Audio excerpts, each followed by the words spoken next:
Thumbnail में देख भी रहे हैं कि आरआरबी ग्रुप डी और एनटीपीसी, इसके साथ साथ दोस्तों यूपीपी के एग्जाम के पॉइंट ऑफ व्यू से जो आने वाली है वैकेंसी, ठीक है, तो वहां पे जो रीजनिंग आएगी उससे मैं प्रैक्टिस सेट करवा रहा हूं, जो कि एग्जाम के पॉइंट ऑफ व्यू से बहुत इंपॉर्टेंट है।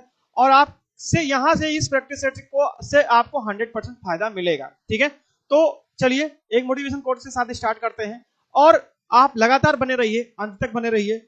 और अगर आपको थोड़ा सा भी पसंद आता है तो एक बार लाइक जरूर कर दीजिए, ठीक है। चलिए, मोटिवेशन कोड क्या है? आज रास्ता बना लिया है तो कल मंजिल भी मिल जाएगी। आज रास्ता बना लिया है तो कल मंजिल भी मिल जाएगी। हौसलों से भरी यह कोशिश एक दिन जरूर रंग लाएगी। अगर आपके अंदर जोश है, जुनून है और आपने पूरे तन मन धन से लगे हुए हैं तो आपको 100% है कि आपको नौकरी भी मिलेगी, मंजिल भी मिलेगी और उसका आनंद भी आएगा कि आपने इतनी मेहनत की है और आपको अब इसका जो है मतलब रिजल्ट मिल गया, ठीक है। तो दोस्तों बिना देरी किए हुए हम लोग स्टार्ट करते हैं। क्वेश्चन क्या है, आइए, ये क्वेश्चन है। इससे पहले वाले में मैंने क्या जो है ये क्वेश्चन छूट गया था, तो मैंने कहा कि इसको हम रख लेते हैं इसमें ताकि कंफ्यूजन ना हो, ठीक है। क्या था क्वेश्चन, बड़ा जरा ध्यान से देखिएगा। ये है कि दिए गए वेन आरेख में कौन सा स्थान उन लोगों को प्रतिनिधित्व कर रहा है जो कबड्डी, ध्यान रखिएगा ये कबड्डी है, कबड्डी के साथ साथ फुटबॉल खेलते हैं और उनका जो सभी 3 खेल में खेलते हैं और उनका जो सभी 3 खेल खेलते हैं। तो अब दोस्तों एक बात ध्यान रखिएगा, ये आपसे कह रहा है कि खेल खेलने वाले का, 1 मिनट पहले मैं थोड़ा सा इसको और लार्ज कर ले रहा हूं ताकि आपको कोई विशेष तकलीफ या दिक्कत ना हो। अब आपको ध्यान रखना है, ये कह रहा है खिलाड़ी कितने हैं, खिलाड़ी कितने मतलब खेल कितने हैं।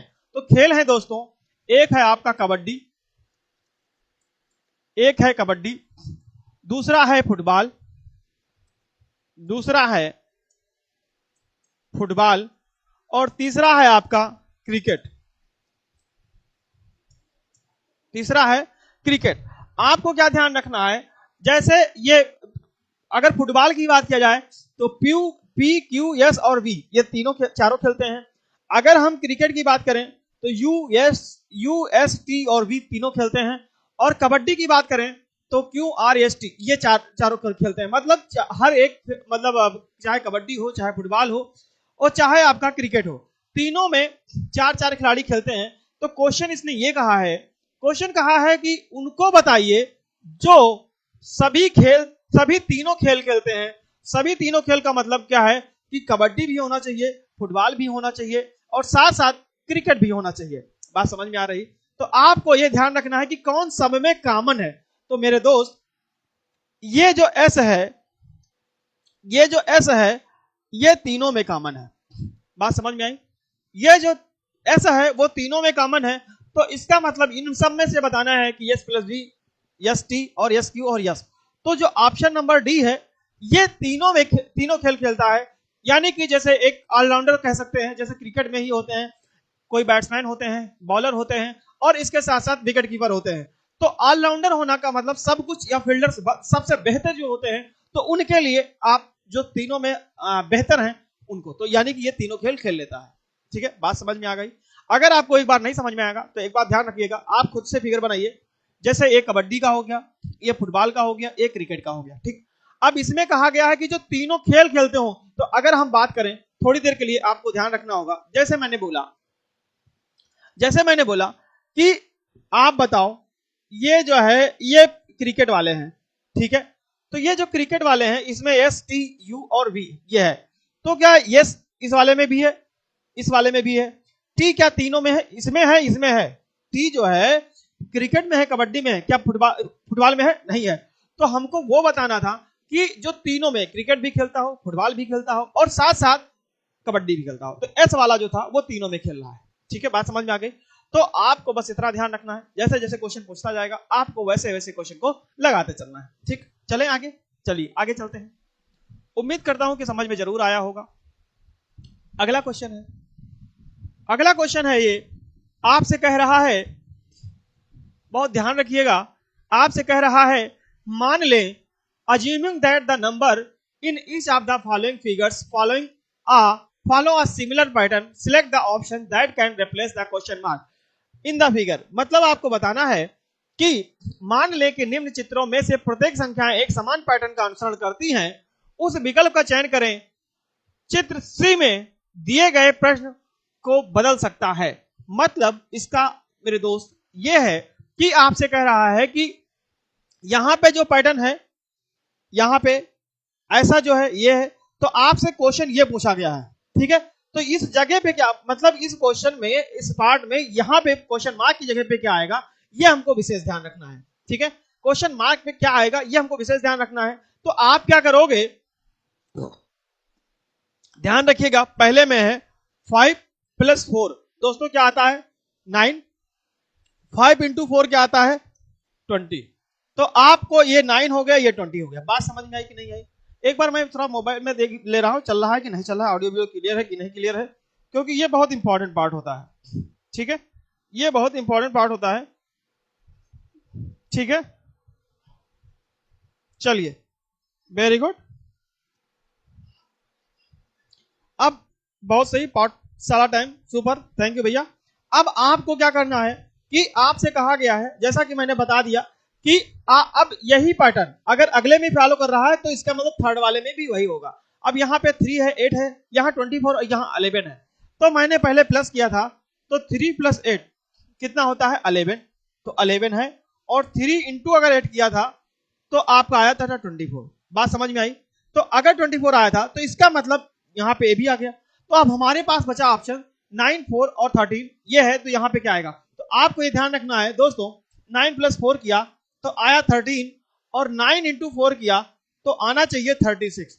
तो 13 तो यहाँ पे ऑलरेडी दिया गया है, अब यहाँ पे 36, तो ऑप्शन में देख लीजिए 36 है कि नहीं है, 36 है मेरे दोस्त, यानी कि आंसर नंबर डी सही हो जाएगा, ठीक है। बात समझ में आई कि नहीं आई? आंसर नंबर डी सही हो जाएगा, क्योंकि 36 आपका हो जाएगा, ठीक है। तो उम्मीद करता हूं कि आपको समझ में आया होगा। हम लोग आगे चलते हैं। आपको क्या करना है मेरे दोस्त कि 5 + 4 ये आपका 9, और जिस नंबर को प्लस कर रहे हो सेम उसी नंबर को मल्टीप्लाई करना है, और जैसे पैटर्न, मतलब पैटर्न सेम होना चाहिए, ये बहुत इंपॉर्टेंट पार्ट है।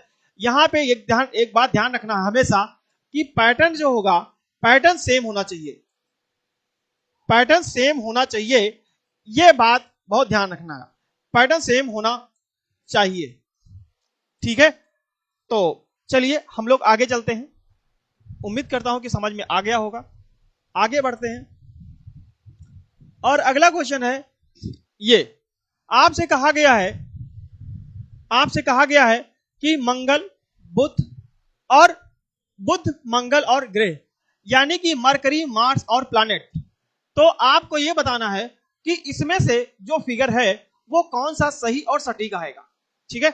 ये आपको बताना है। तो चलिए आप बताइए कि इसका क्या फिगर हो सकता है, क्या आंसर होगा और क्या आंसर नहीं होगा, ठीक है। बताइए आप कैसे बताएंगे, किस तरीके से बताएंगे। पहली बात, इसको हम आपसे इसको पूरा सर्किल बना देते हैं, क्योंकि ये पूरा सर्किल होगा, ठीक है, ये पूरा सर्किल होगा।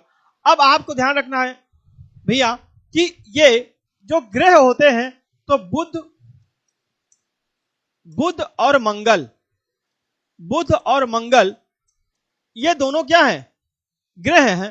तो यानी कि ग्रह में ये पार्ट आ जाएगा कि ग्रह में मंगल और बुध दोनों हैं, ग्रह हैं, और दोनों अलग अलग ग्रह हैं। तो ऐसा फिगर आपको बताना है कि इन चारों में से किसका सही पैटर्न बैठेगा। बात समझ में आई कि नहीं आई? हमको क्या करना है कि ये बुध ग्रह होता है, मंगल भी ग्रह होता है, यानी कि ये दोनों ग्रह के पार्ट है ना। तो आपको ये बताना था कि इन फिगर में कौन सा सही बैठेगा। तो ये फिगर में दोस्तों सी सही आंसर आपका बैठेगा, ठीक है। अब मैं ऐसी उम्मीद कर सकता हूं कि आपको समझ में जरूर आया होगा। बोलिए दोस्तों, जरूर आया होगा। तो चलिए अब हम लोग आगे चलते हैं, और उम्मीद करते हैं कि आपको समझ में जरूर आया होगा। ये आपको कंटिन्यूअस, जैसे मैंने एक क्वेश्चन से पिछले वाले प्रैक्टिस सेट में बताया था कि महाराष्ट्र, तमिलनाडु या पूरा देश, तो ऐसे फिगर हमको विशेष ध्यान रखना है कि कैसे अलग अलग होते हैं, कैसे कॉमन हो सकते हैं, और कैसे तीनों में कॉमन हो सकते हैं। तो आपको क्या करना है कि कंटिन्यूअस क्लास जो प्रैक्टिस सेट चल रही है, अगर आप उसको देखते रहे तो 101% है कि आप सही करके एग्जाम में आएंगे। ठीक है, और ये एक दिन पढ़ने से नहीं होगा, जब आप कंटिन्यूस प्रैक्टिस करते रहेंगे तो अपने आप से आ जाएगा। उससे पहले थोड़ा सा मुश्किल हो सकता है। ठीक है, तो इस बात को ध्यान रखिएगा। चलते हैं हम अगले क्वेश्चन पे। अगला क्वेश्चन है, अगला क्वेश्चन कहा गया है कि arrange the following words in a meaningful logical sequence and choose the appropriate number sequence from the alternatives. एक अर्थपूर्ण तार्किक अनुक्रम में निम्नलिखित शब्दों की व्यवस्था करें और विकल्प से उचित संख्या अनुक्रम चुनें। क्या है कि ये खंड है, गांव है, पंचायत है, स्टेट है, देश है और जिला है। तो आपको सबसे पहले आपको ये बात ध्यान रखना पड़ेगा कि या तो इसमें क्वेश्चन कैसे आते हैं, या तो बहुत ध्यान रखना पड़ेगा, इंक्रीजिंग ऑर्डर में चलाना होता है, इंक्रीजिंग ऑर्डर। ठीक है, बात समझ में आई, यानी बढ़ते हुए क्रम में, बढ़ते हुए क्रम में, या तो डिक्रीजिंग ऑर्डर में। बात समझ में आई, डिक्रीजिंग ऑर्डर में। डिक्रीजिंग ऑर्डर का मतलब घटते हुए क्रम में। तो आपको अब इसका मतलब मैं ये भी बता देता हूं, घटते हुए क्रम में आपको क्या करना है, आपको क्या करना है कि इसमें से आपको घटते हुए क्रम में, अब आप क्या करेंगे कि सबसे छोटा, मतलब सबसे छोटा, सबसे कम लेवल पे, फिर उससे बड़ा, फिर उससे बड़ा, फिर अपर लेवल तक जाना है। ठीक है, तो वो आपका हो गया इंक्रीजिंग ऑर्डर में। अगर आपको बढ़ते हुए क्रम में देखना है, सॉरी घटते हुए क्रम में देखना है, तो जो सबसे बड़ा होगा, यानी बड़ा स्थान भी हो सकता है, बड़ा प्लेस भी हो सकता है, बड़ी वैल्यू भी हो सकती है, फिर उससे कम, फिर उससे कम, फिर उससे कम। ठीक है, तो ये दो पैटर्न यहां पे ध्यान रखने हैं और यहां पे देखना है कि ऑप्शन किस हिस्से के अकॉर्डिंग सही है। क्योंकि ये मैं बता दूं, RRB, NTPC, group D, UPP, इन सब में से तो एक ही चलेगा पैटर्न, लेकिन एक बीपीएससी, बिहार शिक्षक भर्ती में क्या होता है कि मान लो कभी यही चीज दोनों बता दिया, इंक्रीजिंग भी दे दिया, डिक्रीजिंग भी दे दिया, और उसमें कहता है एक ऑप्शन कि more than above, more than one, है ना, सॉरी मोर देन अबव नहीं, मोर देन वन। तो मोर देन वन वाले में आपको दोनों ऑप्शन को टिक करना होता है। तो इसके लिए आप जो दो छात्र बीपीएससी देख रहे हैं, बीपीएससी के लिए दे रहे हैं, उनके लिए भी ये इंपॉर्टेंट होगा, यानी कि हमको दोनों पैटर्न को देखना होगा। ठीक है, तो आप देखिए, जैसे देश आया तो देश सबसे लास्ट में होना चाहिए 4 नंबर पे, और या तो 4 नंबर पहले होना चाहिए। बात समझ में आई, या तो 4 नंबर सबसे लास्ट में होना चाहिए, या तो 4 नंबर सबसे पहले होना चाहिए। यानी 4 दिख नहीं रहा है, मैं थोड़ा सा इस तरफ कर लेता हूं, है ना, 4 दिख नहीं रहा है, मैं थोड़ा सा इस तरफ कर लेता हूं, शायद कैमरा इन्होंने गलत लगाया है। 4 यहां पे, ठीक है, 4 ऐसा होना चाहिए, या तो यहां होगा या तो स्टार्टिंग में होगा। अब आपको क्या ध्यान रखना है, अब 4 के बाद या तो अब पहले, अब इसके बाद में लास्ट वाला देख लेते हैं, शुरुआत वाला। अगर हम यहां इसकी अगर लास्ट में 4 हम देश को करते हैं तो पहले स्थान पे क्या आएगा। तो आपको ध्यान रखना है मेरे दोस्त कि गांव सबसे छोटा होता है, फिर पंचायत है, फिर जिला है।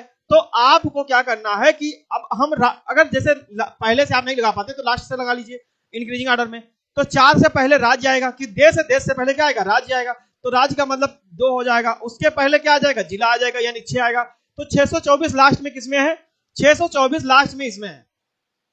ठीक है, 624 किसमें है, लास्ट इसमें है। अब एक बात और करते हैं, अब हम 624 पहले भी देख लेते हैं, सॉरी 462, 4 2 6, तो 4 2 और 6, तो 4 2 6 लास्ट में यहां पे भी है। तो यानी ये भी पैटर्न चल रहा है, ये भी पैटर्न चल रहा है। बात ध्यान से समझिएगा, बात ध्यान से समझिएगा, क्योंकि ये हो सकता है इंक्रीजिंग ऑर्डर में चल रहा हो या डिक्रीजिंग ऑर्डर चल रहा हो।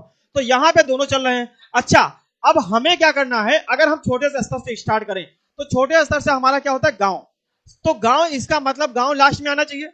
अगर हमने इंक्रीजिंग ऑर्डर डिक्रीजिंग ऑर्डर में लिया, आप बात ध्यान से समझिएगा, अगर मैंने डिक्रीजिंग ऑर्डर में लिया, देश को सबसे स्टार्ट पहले कर रखा है, तो सबसे लास्ट में क्या आना चाहिए, सबसे लास्ट में गांव आना चाहिए, क्योंकि सबसे छोटा पार्ट गांव होता है। तो सबसे छोटा पार्ट अगर गांव है तो उस कंडीशन में 4 से अगर हम स्टार्ट करते हैं तो लास्ट में क्या आना चाहिए, 3, 5 नहीं आना चाहिए। 5 पंचायत होता है, तो पंचायत एक ग्राम सभा की एक मतलब मानी जाती है, तो 5 यानी कि ये होना चाहिए था, तो ये गलत हो जाएगा आपका।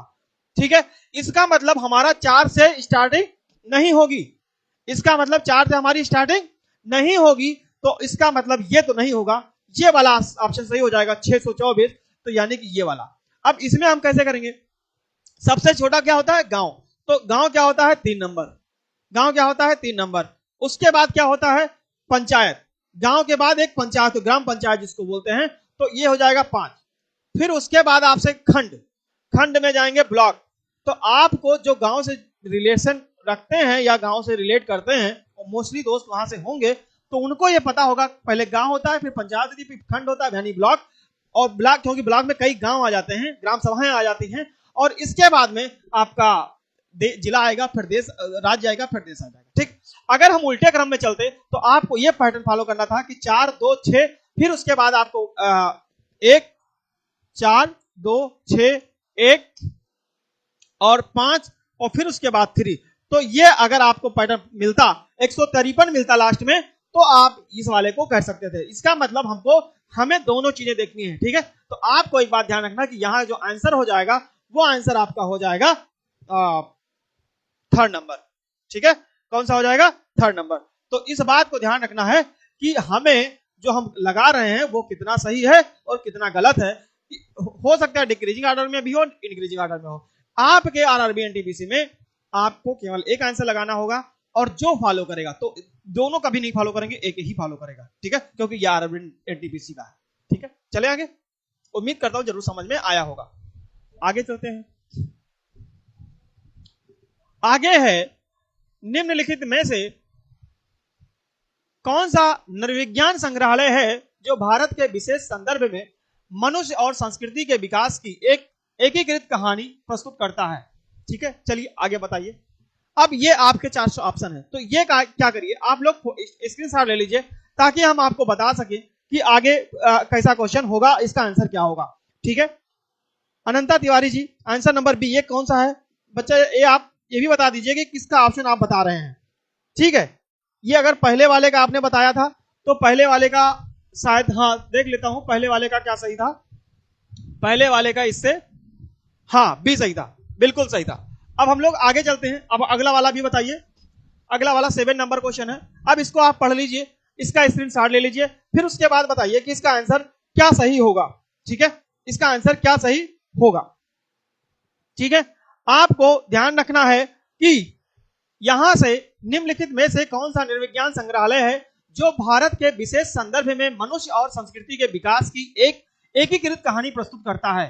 तो आपसे क्या ऑप्शन दिया गया है कि इंदिरा गांधी संग्रहालय, ठीक है, या तो इंदिरा गांधी जंतु संग्रहालय। अब ध्यान रखिएगा कि इंदिरा गांधी दोनों में है, इंदिरा गांधी संग्रहालय है, और दूसरा है इंदिरा गांधी जंतु संग्रहालय, और तीसरा है इंदिरा गांधी राष्ट्रीय मानव संग्रहालय, और लास्ट है इंदिरा गांधी पुस्तक संग्रहालय। तो आपको यह बताना है कि क्वेश्चन यह है कि निम्नलिखित में से कौन सा निर्विज्ञान संग्रहालय जो भारत के विशेष संदर्भ में मनुष्य और संस्कृति के विकास की, यह बहुत इंपॉर्टेंट पार्ट है, इंपॉर्टेंट पॉइंट है, मनुष्य और संस्कृति के विकास की एकीकृत कहानी की प्रस्तुत करता है। तो आपको जब मनुष्य की बात की है तो आपसे आना चाहिए आंसर सी। पहले आप एक मिनट मैं देख लेता हूं आंसर नंबर, क्वेश्चन मार्क बता रहे हैं पाल जी, भैया ये आपका आंसर नंबर सी होगा।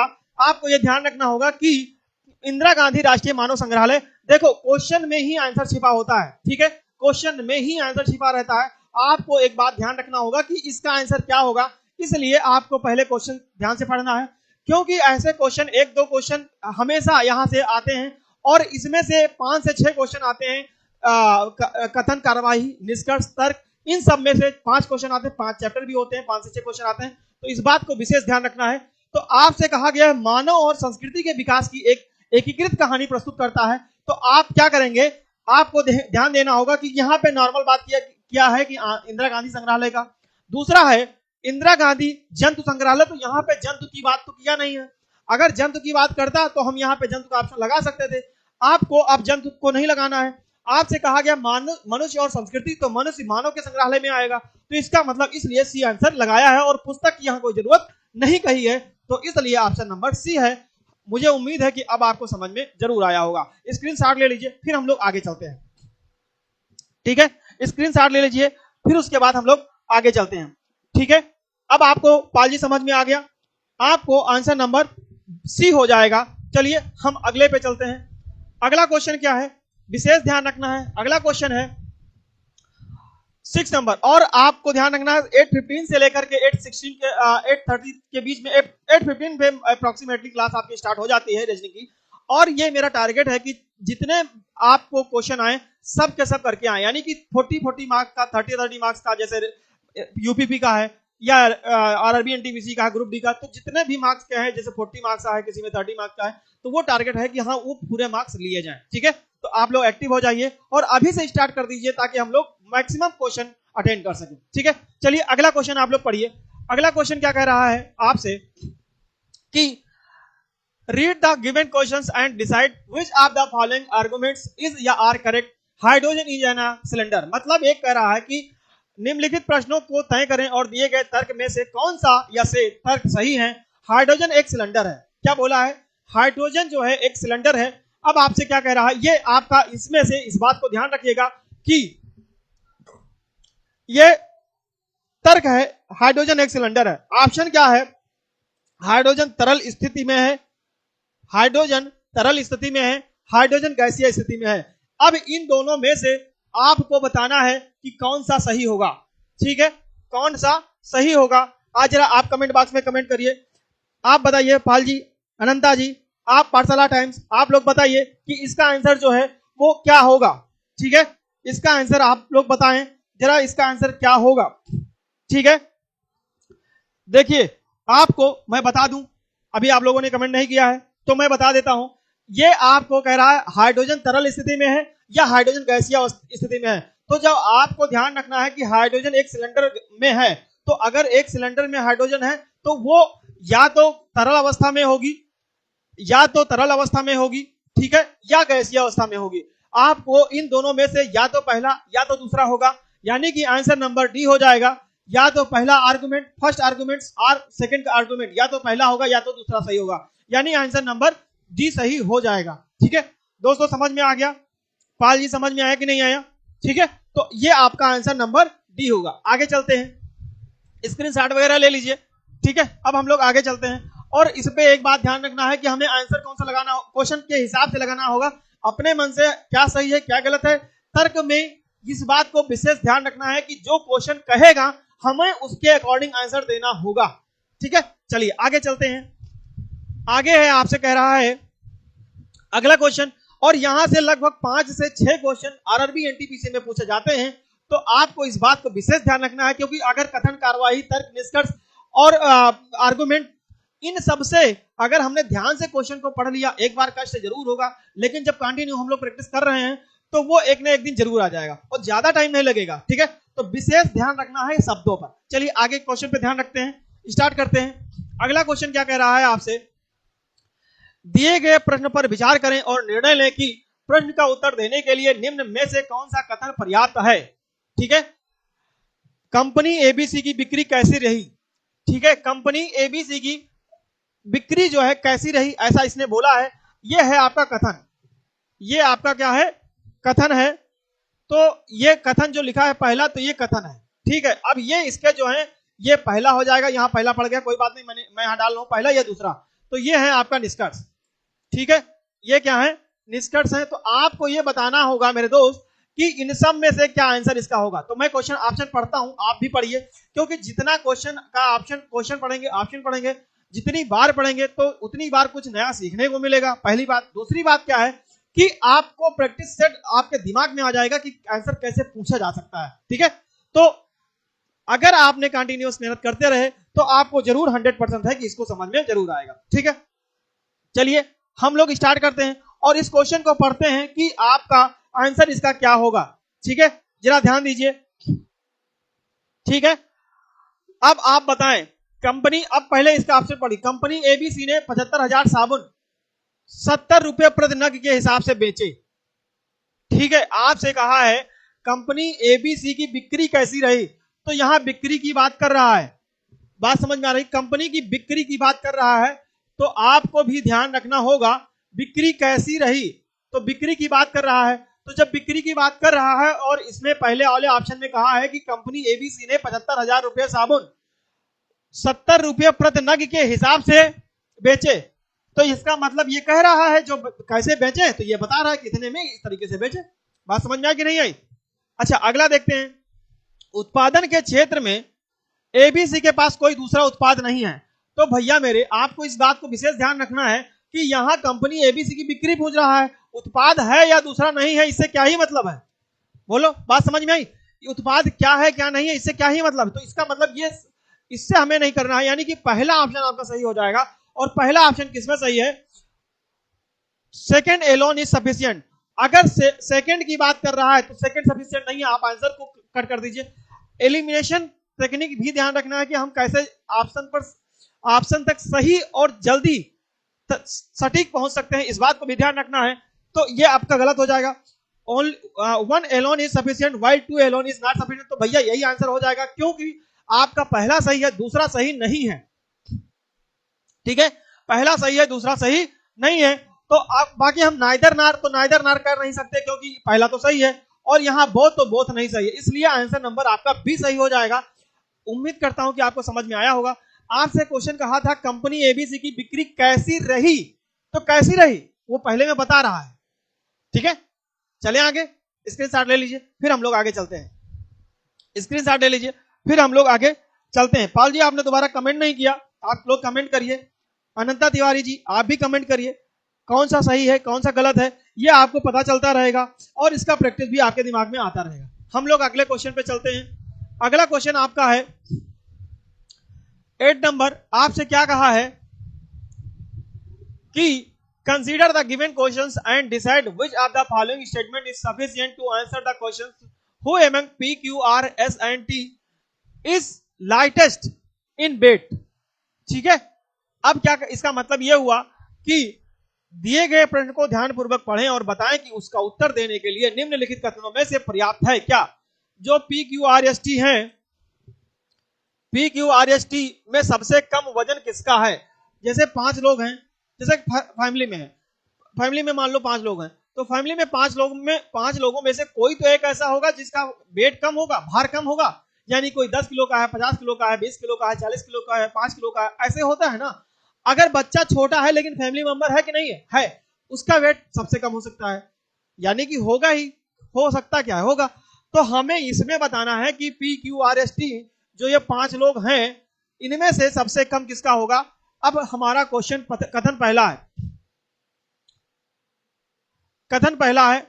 देखो थोड़ी कमियां आ रही हैं, हम इनको ध्यान रखेंगे कि कथन है तो कथन के पहले सामने पढ़ना चाहिए, दूसरा है तो दूसरा इसके नीचे होना चाहिए, मैं इस पे ध्यान रखूंगा। मैं बता दे रहा हूं कि Q का वजन P और Q S से कम है। पहले वाले में कह रहा है कि जो Q का वजन है वो Q का वजन P और S से कम है, तो इसका मतलब यह है कि Q का वजन P और S से कम है, तो P ऑब्लिक C S से कम है। तो ऐसा सिंबल हम बना सकते हैं कि नहीं बना सकते हैं? आपको आंसर कैसे लगाना है ये बहुत इंपॉर्टेंट पार्ट होता है, ताकि हमें ऑप्शन, देखो ऑप्शन जो है वो तो ठीक है, हम लोग वहां तक पहुंच सकते हैं, लेकिन जब इसका हम ऑप्शन सही सॉल्व कर पाएंगे तब जाके पहुंचेंगे, नहीं तो अंधी मारेंगे तो गलत हो जाएगा। ठीक है, और वहां पे टाइम टेकन बहुत इंपॉर्टेंट होता है, टाइम बहुत इंपॉर्टेंट होता है, तो इस बात को ध्यान रखना है। आप क्या करेंगे, आपसे कहा Q का वजन P और S से कम है, तो यहाँ P ऑब्लिक S लगाया और ग्रेटर देन Q कर दिया, क्योंकि इसका इन दोनों का भार इससे ज्यादा है, इन दोनों का भार इससे ज्यादा है। आगे क्या करा तथा S का वजन T से ज्यादा है, जो S का वजन है वो T से ज्यादा है, तो जो S का वजन है वो T से ज्यादा, ऐसा बन जाएगा। ठीक है, तो आप बताइए कि इन पांचों में से क्या इन पांचों में से पहले कथन से, आपको ध्यान रखना है, इन पांचों में से पहले कथन से, पहले निष्कर्ष से क्या आंसर सही आया कि सबसे छोटा कौन है? नहीं समझ में आया मेरे दोस्त, बिल्कुल नहीं समझ में आया। क्यों? क्योंकि आपको यह ध्यान रखना भैया, इसमें Q सबसे छोटा है, इन दोनों से छोटा है, S T से बड़ा है, लेकिन यहाँ पे R की वैल्यू कहीं आई है? नहीं आई है, तो हम पहले से आंसर नहीं बता सकते हैं। बात समझ में आई? आगे चलें, आगे चलते हैं। ठीक है, आगे क्या है, आगे कहा है कि R का वजन Q से अधिक है। अब आपको ध्यान रखना है, R का वजन Q से अधिक है। ग्रेटर है, तो ये हमने आपको बता दिया। ठीक है, अब अगला कह रहा है लेकिन टी से कम है, आर का वजन क्यू से अधिक है लेकिन टी से कम है, यानी कि ये बनेगा। अच्छा, आपको एक बात ध्यान रखना है, क्या सेकंड वाले निष्कर्ष से आंसर आ गया? सेकंड वाले निष्कर्ष से आंसर आ गया? नहीं आया। क्यों? क्योंकि भैया मेरे यहां पे 3 ही लोग हैं, यहां पे कितने लोग हैं? 3 ही लोग हैं, और बात किसकी गई है? कितने लोग थे? 5 लोग थे, तो सबसे कम इसमें क्या है? नहीं बता सकते। लेकिन बात यहां पे एक ये सोचने वाली है कि अगर दोनों को मिला दें तो हो सकता है आ जाए, अगर दोनों को मिला दें तो हो सकता है आ जाए। आइए देखते हैं, अब दोनों को मिलाते हैं। यहां कहा है, अब यहां पे कहा है P जो है S और Q से, P और S Q से बड़ा है, तो आप क्या करें? S T से बड़ा है, तो हम क्या करते हैं कि T जो है, अब दोनों को मिलाते हैं, जो T है वो R से ग्रेटर है, तो T को R से कर दो और R को Q से कर दो। ठीक, अब आपसे कहा गया है कि यहां पे P जो है P ऑब्लिक S है, तो P ऑब्लिक S रहने दो, सॉरी P ऑब्लिक S रहने दो। ठीक, हमसे बड़ा नहीं पूछा है, बात ध्यान रखिएगा, हमसे बड़ा नहीं पूछा है, हमसे छोटा पूछा है। तो यहां पे अगर हम दोनों को मिला दें, दोनों ऑप्शन को मिला दें, तो क्यों छोटा होगा कि नहीं होगा? बोलिए, दोनों को अगर मिला दें तो क्यों छोटा होगा कि नहीं होगा? क्योंकि या तो P बड़ा होगा या तो S बड़ा होगा। अगर यहां एक क्वेश्चन पूछा कि सबसे बड़ा कौन है, तो सबसे बड़ा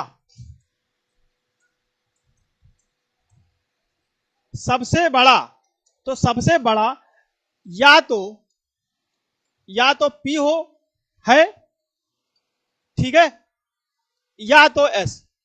ठीक, लेकिन सबसे छोटा जो है वो क्यों होगा? सबसे छोटा जो है वो क्यों होगा? ठीक, तो इसका मतलब यह हुआ कि दोनों मिलाकर इस आंसर का कथन, मतलब आंसर देने में पर्याप्त है। तो आइए, both the statement first and second are sufficient, कथन फर्स्ट और सेकंड दोनों पर्याप्त हैं। ठीक है, और ये नाइदर है, तो नाइदर वाला सी वाला ऑप्शन तो हमको नहीं देना है, सी वाला हमको आंसर नहीं देना है, नाइदर की कंडीशन नहीं आएगी, ये तो गलत हो जाएगा। और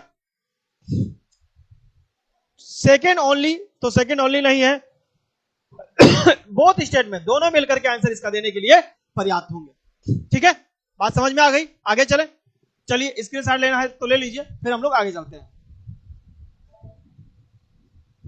चलिए अगला चलते हैं। अगला क्वेश्चन क्या है, बहुत ध्यान से समझिएगा ताकि हम लोग सही और अच्छे तरीके से आंसर को कर सकें। ठीक है, चलिए हम लोग आगे चलते हैं।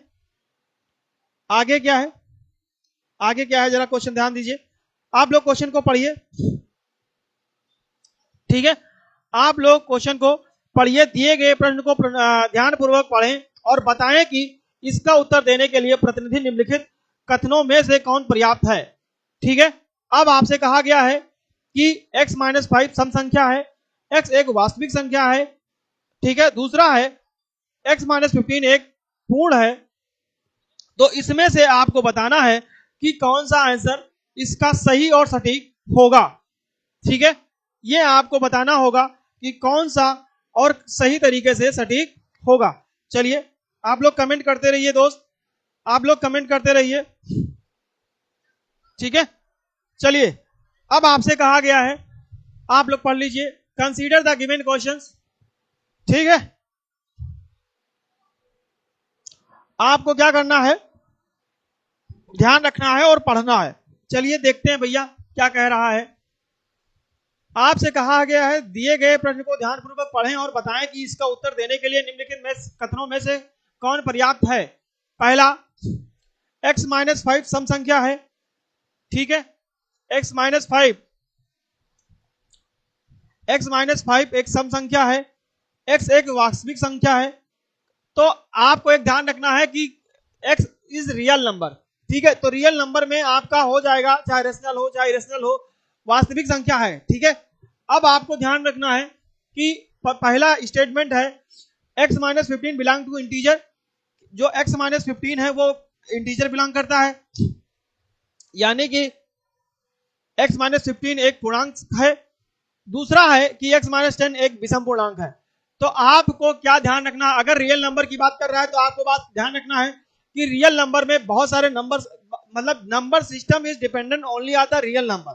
ठीक है, जो नंबर सिस्टम जब हम लोग पढ़ते हैं तो उसमें आपको सब पढ़ाया जाता है कि whole number, natural number, even number, odd number, prime number, और इसके साथ composite number, coprime number, और इसके साथ साथ आपका रेशनल नंबर, इरेशनल नंबर, ये सारे पार्ट मैथ के इसमें आ जाते हैं। बात समझ में आई कि नहीं आई? मैं आपको एक एक चीज बहुत बारीकी से बताऊंगा। अब आपको यह बताना है कि वास्तविक एक्स है कि नहीं है। तो वास्तविक एक्स है, अगर मान लो मैं जीरो ले लिया, अगर मैंने जीरो ले लिया एक्स की जगह पे, एक्स इज इक्वल टू मान लो मैंने जीरो ले लिया, तो एक्स माइनस 15, तो जीरो माइनस 15 आपका क्या आया, माइनस 15 आया। और माइनस 15 इंटीजर हो सकता है मेरे दोस्त, क्योंकि जो इंटीजर होता है वो माइनस 1 0 और प्लस 1, यानी कि माइनस से स्टार्ट होकर प्लस 1 तक जाता है, तो that is called integer number in the math.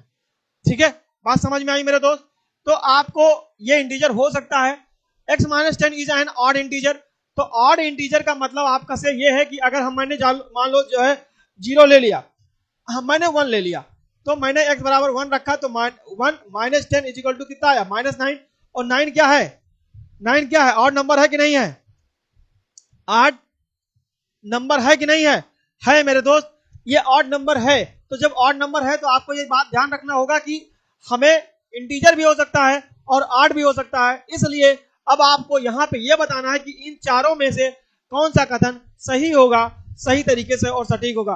तब तक मैं कमेंट देख लेता हूं और आप इसका आंसर बताइए। आप इसका आंसर बताइए कौन सा सही है और कौन सा सही नहीं है। ठीक है,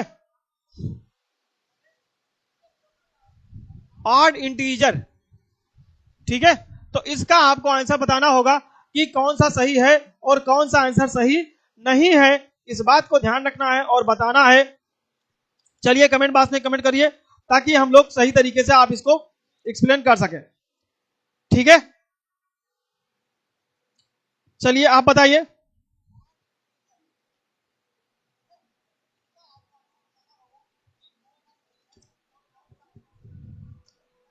चलिए, उम्मीद करता हूं कि आपको समझ में जरूर आया होगा।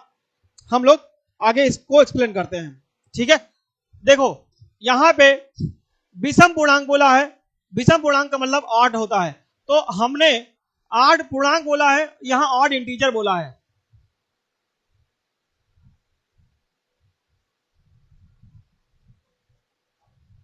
अच्छा ठीक है, पूर्णांक दोनों की बात कर रहा है, तो आप क्या करेंगे कि x माइनस 5 है।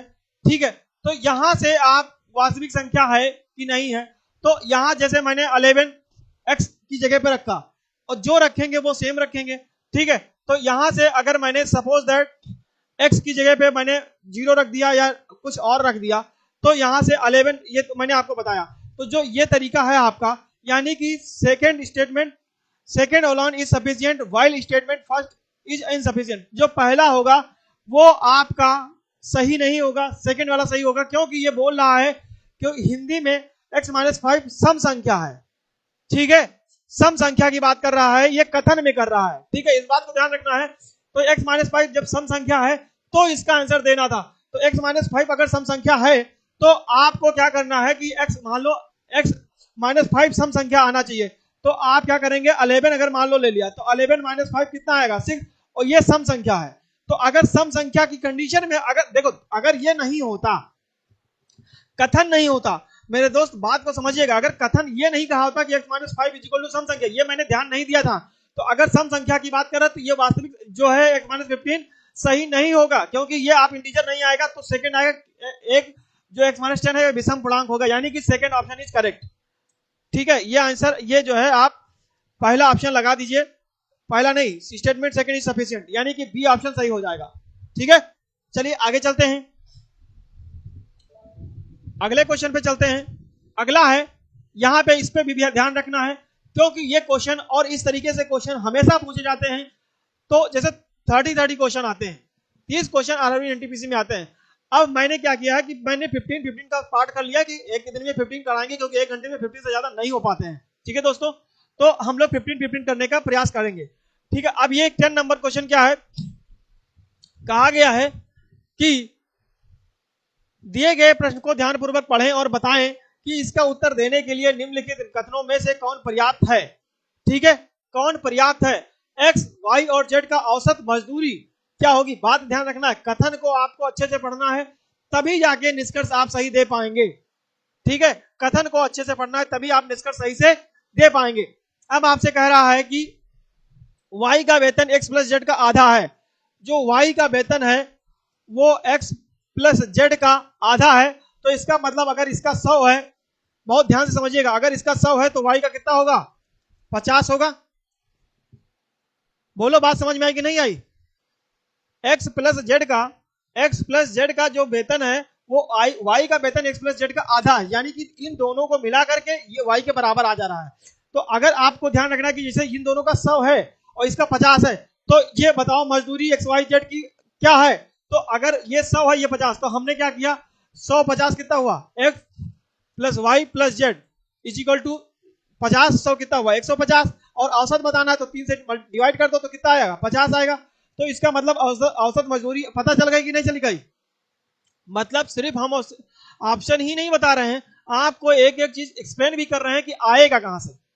ठीक है, चाहे कुछ भी ले लो आप, उसका आधा दिखाना है वाई वाले को, तो इसके अकॉर्डिंग आपका क्या आएगा, पहला सही हो सकता है। आगे चलते हैं, अगला कहा है कि एक्स और वाई एक साथ जेड से 40 रुपए अधिक कमाते हैं। एक्स और वाई, अगर मान लो एक्स प्लस वाई एक साथ की बात कर रहा है कि जेड से 40 रुपए अधिक कमाते हैं, तो अगर आप क्या करोगे, जेड इज इक्वल टू मान लो 100, जेड को मान लो 100, ठीक, या हम 50 ही मान लेते हैं, यही के अकॉर्डिंग चलते हैं, हम 50 ही मान लेते हैं, 50 ही मान लेते हैं। तो आपसे कह रहा है कि एक्स और वाई एक साथ जेड से 40 अधिक कमाते हैं, तो यहां पे एक्स वाई कितना हो जाएगा, 90 हो जाएगा।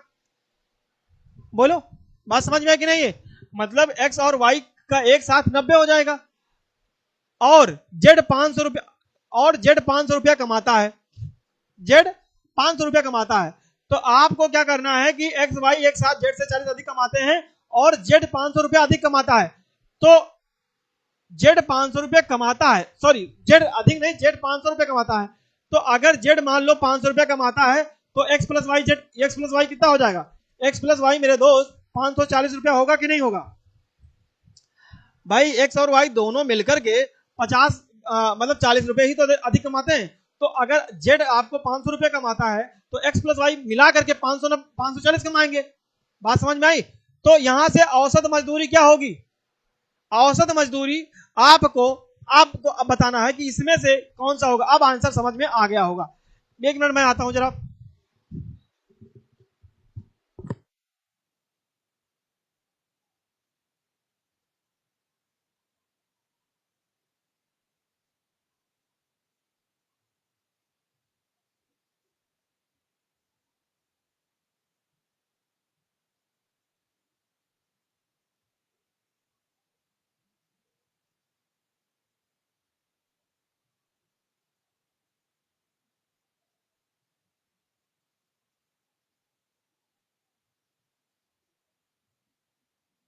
चलिए ठीक है दोस्तों, थोड़ा सा म्यूट कर दिया था, कुछ जरूरत पड़ गई थी। ठीक है, चलिए इसका आंसर जो है अब आपको ध्यान रखना है कि क्या होगा। ठीक है, अब आप बताइए, चलिए कमेंट बॉक्स में देखते हैं। आप लोग बताइए भैया, इसका कौन सा सही होगा, कौन सा सही नहीं होगा। ठीक है, चलिए सेकेंड ऑप्शन जो है इसका पर्याप्त है और फर्स्ट इसका पर्याप्त नहीं है। तो आपको जैसे यहां से कहा गया कि एक्स वाई और जेड की औसत मजदूरी क्या होगी, तो औसत मजदूरी क्या होगी कि जैसे किसी का दिया नहीं है, बात समझ में, ये तो मैंने अपने आप से माना था, मैंने अपने आप से माना था कि अगर एक्स वाई और जेड यानी कि 100 मान लिया, 50 मान लिया, तो ये मैंने अपने आप से माना था। लेकिन मैंने आपको सिर्फ समझाने के लिए माना था। आपको क्या ध्यान रखना है कि इसको आप क्या करेंगे, इससे पहले क्या ध्यान रखना है कि जो कथन कहेगा हमको उसके अनुसार चलना है। ठीक है, तो उसके अनुसार चलना होगा, तो यानी कि यह नहीं हो सकता था। लेकिन सेकंड वाला ऑप्शन क्यों सही हो जाएगा, क्योंकि 500 रुपया ये आपसे फिक्स कह दिया कि जेड कमाता है, और हम उसकी मजदूरी तभी निकाल सकते हैं जब हमको ये पता चले कि कमाता है कितना। तो अगर हम इसको ध्यान रखें तो 500 प्लस 540, क्योंकि दोनों मिलाकर के हो जाएगा, दोनों मिलाकर के 40 अधिक कमाते थे, ये बटे 3, तो आपका कितना हो जाएगा 1040, 1040 बटे 3, तो आप कैंसिल करेंगे तो 3 3 या 4, सॉरी 3 3 या 9, 114, 3 4 या 12, फिर आपका बचेगा कितना 2 20, 3 6 या 18, तो यानी कि ऐसा ऐसा आता चला जाएगा। ठीक है, 346.66। तो इसलिए आपका आंसर मेरे दोस्त सेकंड पर्याप्त होगा, फर्स्ट पर्याप्त नहीं होगा। ठीक है, सेकंड पर्याप्त होगा, फर्स्ट पर्याप्त नहीं होगा। तो इस बात को ध्यान रखना है कि आंसर नंबर आपका डी होगा। ठीक, आगे चलें, इस बात को ध्यान रखिएगा। चलिए, उम्मीद करता हूं समझ में आया होगा। आगे चलते हैं। अब 1 मिनट थोड़ा सा मैं जल ग्रहण कर लेता हूं, आप तब तक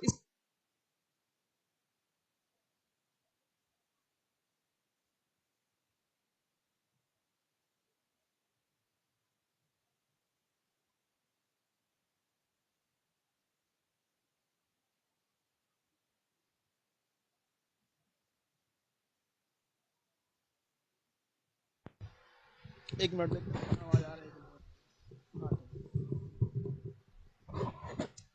चलिए हम लोग, चलो मैं आगे चलता हूं। अगला क्वेश्चन आपसे क्या कहा गया है कि दिए गए प्रश्न पर विचार करें और निर्णय लें कि प्रश्न का उत्तर देने के लिए निम्नलिखित में से कौन सा कथन पर्याप्त है। स्वाति नमिता से चलो ठीक है, ये ब्लड रिलेशन का टाइप का आ गया है कि स्वाति नमिता से कैसे संबंधित है। आपसे कहा गया स्वाति नमिता से कैसे संबंधित है, तो ये आपको बताना है। ठीक है, अब आपके पास ऑप्शन क्या आ जाएंगे। स्वाति का पति नमिता की मां का इकलौता पुत्र है। दूसरा, स्वाति का भाई और नमिता के पति चचेरे भाई या मेरे भाई हैं। तो इसके अकॉर्डिंग हमको आंसर इसका देना होगा। 1 मिनट थोड़ा सा मैं छोटा कर लेता हूं ताकि आपको ऑप्शन सही से दिख जाए।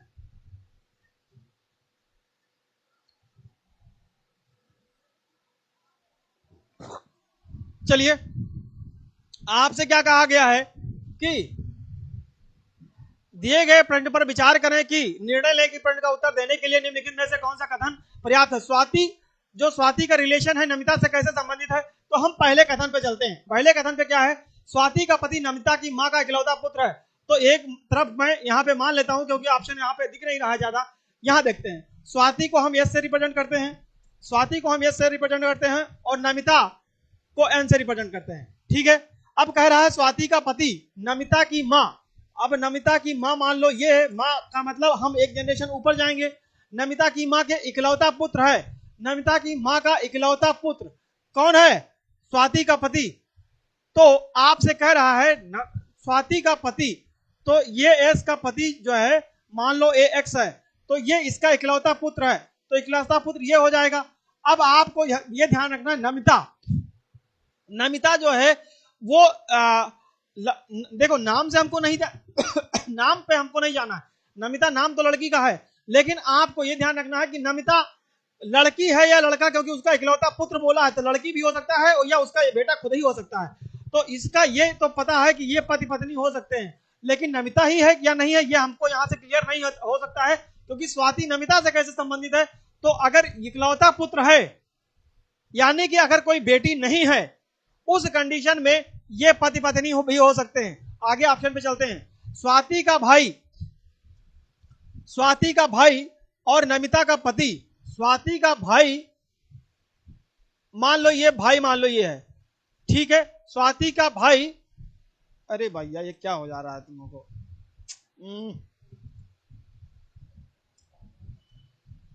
स्वाति का भाई एक्स है। नमिता, आपसे कहा गया है स्वाति का भाई और नमिता का पति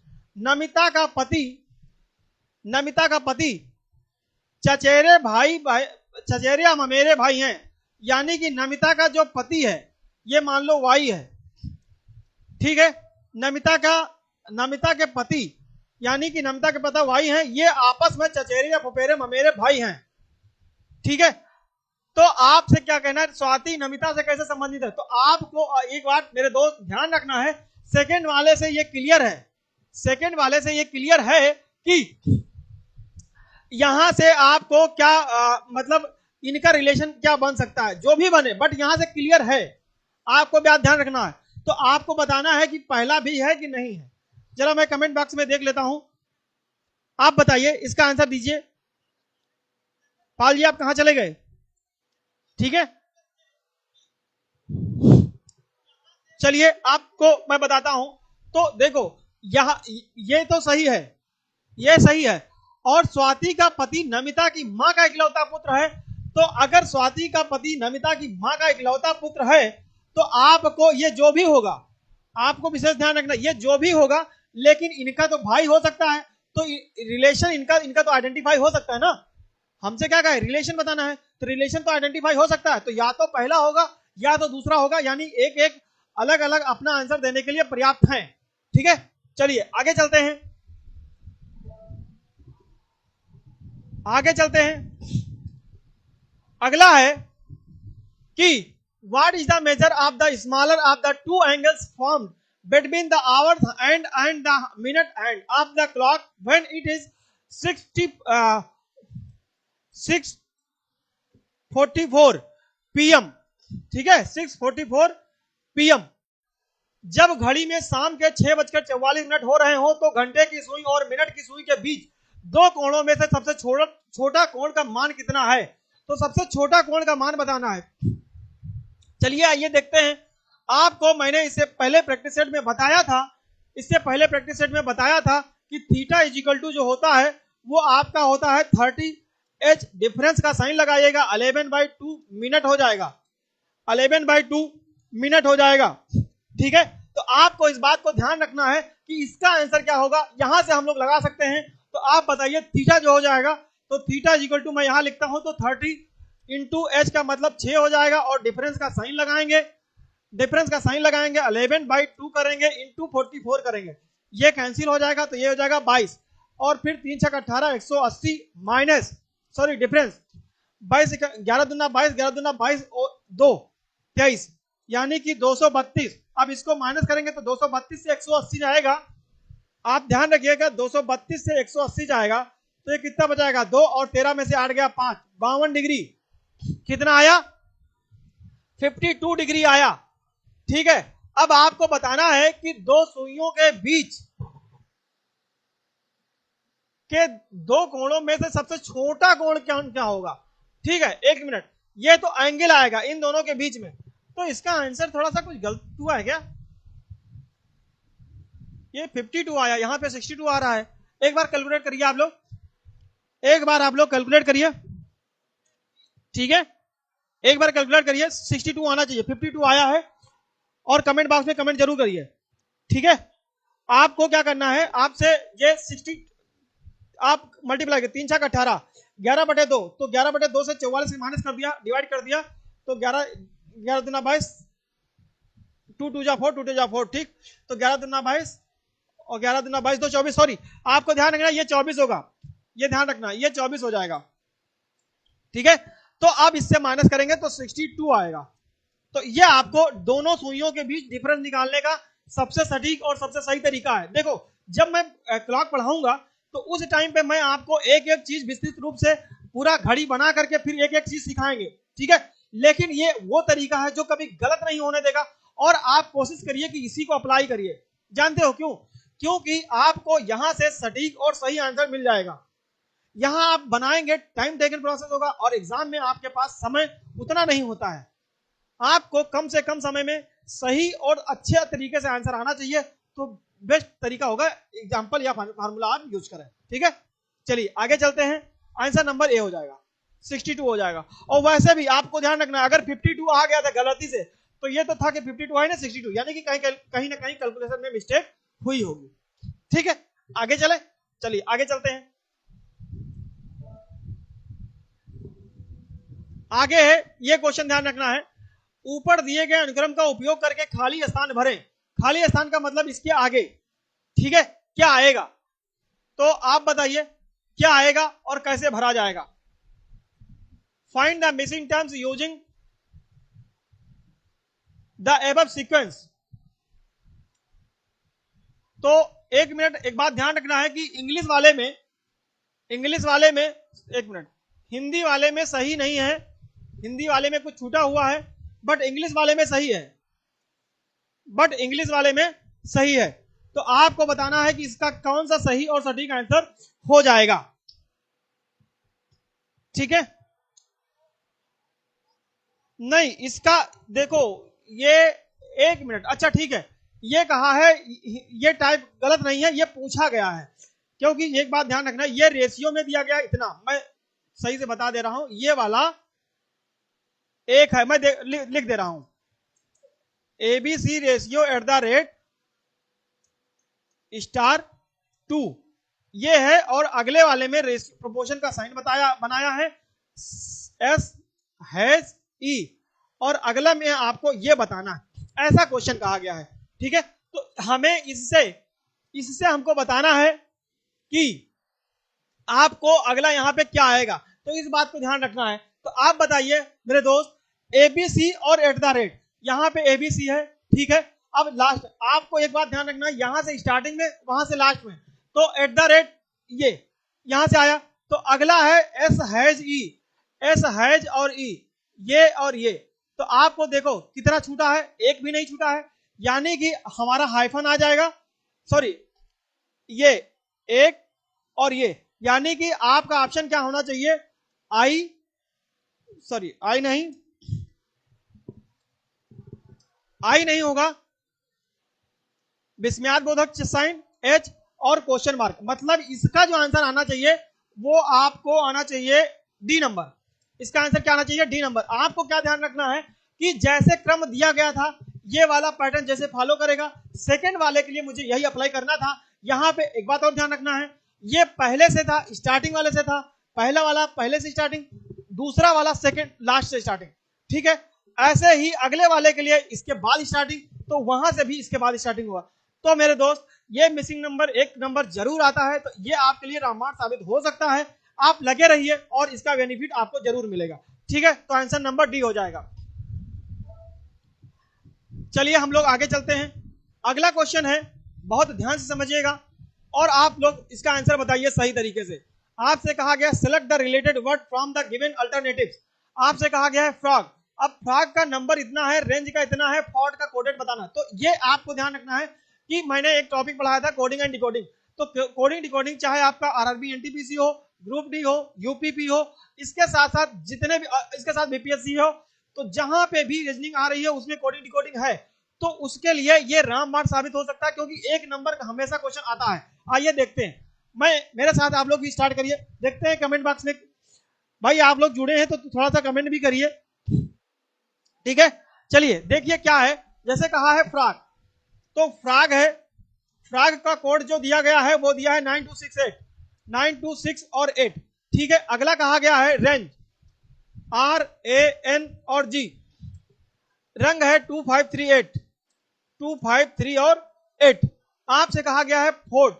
अब हमको क्या बताना है, आपको एक बात ध्यान रखना है मेरे दोस्त, जैसे हमको कोड करना है, तो अगर हमें थोड़ी सी हिंट मिलेगी तभी तो कोड कर पाएंगे, तो हमको क्या करना है, जैसे इसका कोड ये दिया है, ठीक है, इसका कोड ये दिया है, तो अगला जो तुम्हारा फोर्ड दिया है, तुम्हारा जो फोर्ड दिया है FOR और T, इसका कोड बताना है। तो इसका कोड हम कैसे बता पाएंगे, इसका हम इसकी हेल्प से बताएंगे, क्या करेंगे, इसकी हेल्प से बताएंगे। तो आपको क्या देखना है, जैसे F का 9 है, R2 है, O6 है और G8 है, ठीक है। तो आप चलिए देखते हैं, अब R का यहाँ पे क्या है, R का 2 है और R का यहाँ पे, अब यही चीज ध्यान रखना है, R का यहाँ पे भी 2 है और R का यहाँ पे भी 2 है पहले में, ठीक है। तो इसका मतलब आपको ध्यान रखना है कि इन्हीं की हेल्प से हम आगे चलेंगे। दूसरा F, तो इसका मतलब F का 9 है यहाँ पे, तो हम यहाँ 9 ले लेंगे, सीधी सी बात है 9 ले लेंगे। O का यहाँ 6 है, तो यहाँ पे O का 6 ले लेंगे। यहाँ पे R का 2 था, तो R का 2 ले लेंगे। और T का यहाँ पे है कि नहीं है, T यहाँ पे नहीं है, तो आप काम करिए 962, आपके पास 962 अगर ऑप्शन कहीं मिल रहा है तो 962 ऑप्शन आपका सी में मिल रहा है, ठीक है। 962 आपका कहां से मिल रहा है, सी से मिल रहा है, तो इसका मतलब आंसर नंबर हमारे पास सी हो जाएगा, क्योंकि 962 और किसी और ऑप्शन में नहीं है, ठीक है।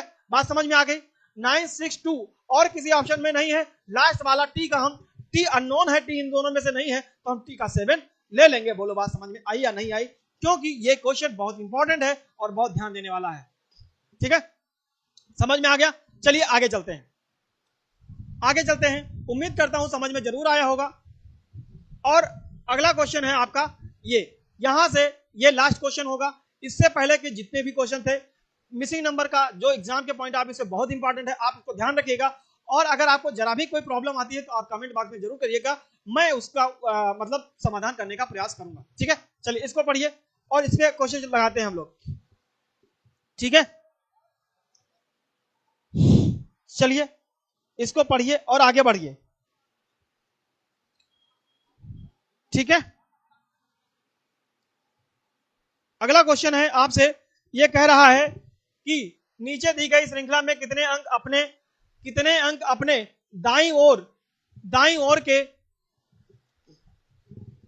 ओर के अंक से पूरी तरह विभाज्य है। अच्छा, एक मतलब एक, जैसे आपको बहुत ध्यान रखना है, जैसे ये 4 हो गया, ये 2 हो गया, ये कह रहा है कितने अंक अपनी दाईं ओर से के अंक से पूरी तरह विभाज्य है, यानी 2 है, तो ये 2 4 से विभाज्य है कि नहीं है?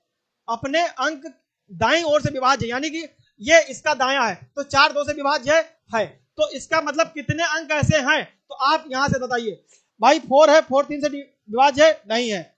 3 नहीं, 8 नहीं, 8 ये वाला है, क्योंकि 8 को 8 लिखेंगे तो ये 8/8 करेंगे तो ये विभाज्य है, यानी एक मिल गया। यही बात ध्यान रखना। यहां पे एक और मिल गया, 6 को 6 किससे करेंगे तो 1 आ जाएगा, यानी कि ये भी विभाज्य, तो 2 मिल गए। अब ये बताओ 2 6 से विभाज्य नहीं है, क्योंकि विभाज्य का मतलब डिविजिबल कंप्लीटली होना चाहिए। अब आप बताइए 8 का 8 से, तो ये आपका यहां से 2 मिल गए। ठीक है, 2 पहले थे, 2 यहां मिल गए।